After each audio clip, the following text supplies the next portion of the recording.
Guys, so someone sent me this guy's post and asked me to respond. Typically, I haven't responded in the past to stuff like this because it's usually nonsensical people. Hi, dermatologist here. This guy's a chiropractor. He's talking about a post where I said that chiropractors, estheticians, and wellness, beauty influencers, something like that, should not be giving nutrition or dietary advice. Let's straighten Doogie Howser here out, okay?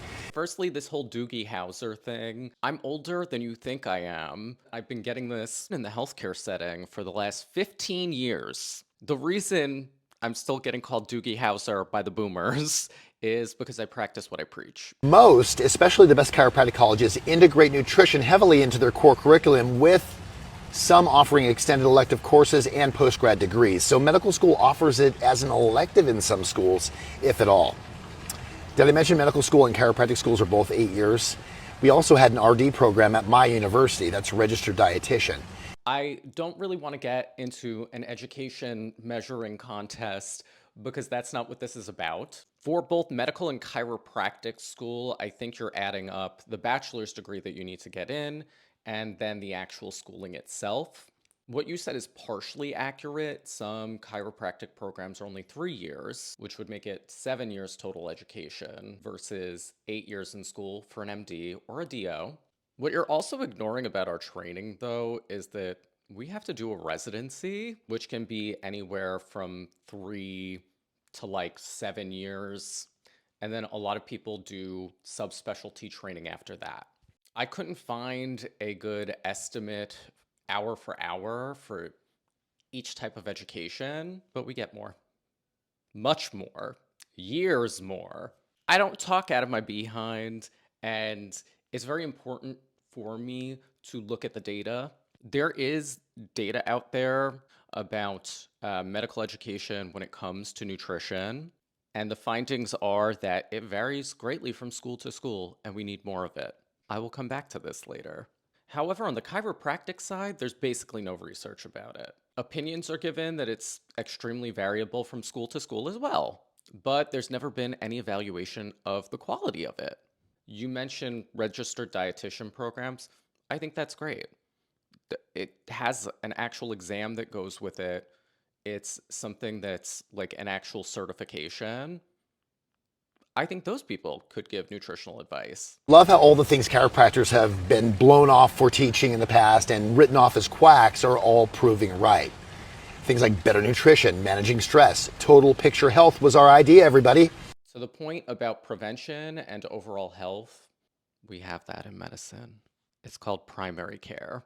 And actually, I would say that primary care physicians usually have more postgraduate education when it comes to talking to patients about nutrition, especially when it comes to overall health and specific conditions. There's also specific dietary strategies that we use in medicine that are validated through clinical trials. One that I always like to point out is the DASH diet for hypertension, which actually works for some people. Chiropractors of the past were ridiculed about talking about this stuff. Simple fact is we've been preaching this since 1895. What? 1895? We're talking about D.D. Palmer, the founder of chiropractic, who actually talked about it as a form of like mysticism. He thought that, the spirit world told him how to develop it.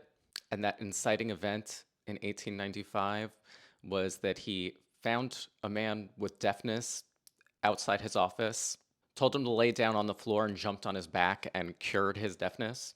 The thought back then was that any ailment in the body could be cured with a back crack. So yeah, I don't know if you want to bring that up. Chiropractors are professional level healthcare providers. So for this guy to lump chiropractic physicians in with the list of professions that he stated shouldn't be giving nutritional advice shows that if this dermatologist took about 5 seconds of research, he wouldn't look so clownish now. Okay, we don't have to belittle those other professions. Put some respect on estheticians. Compare classroom hours, you may be the one that shouldn't be dispensing nutritional advice. I think this is a great example of ignorance on full display. One thing that I didn't like about that initial post and the way that it went down is everybody in the comments saying, well, you shouldn't either.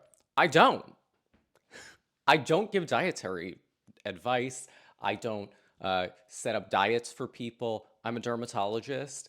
I will inform my patients about what the data shows about certain things, but I'm not regularly giving dietary advice. Usually, where it comes up most is in acne, and I spend my time with that telling patients that the data is not really reliable. So, sir, maybe you should do your research. Everybody loves to talk about what goes on in medical school, what goes on in residency. There is a lot of data and studies out there about medical education. So you could look it up, but you didn't. I think this is an example of a quack who thinks he knows everything. All that time spent cracking backs, and you wouldn't even crack open a book.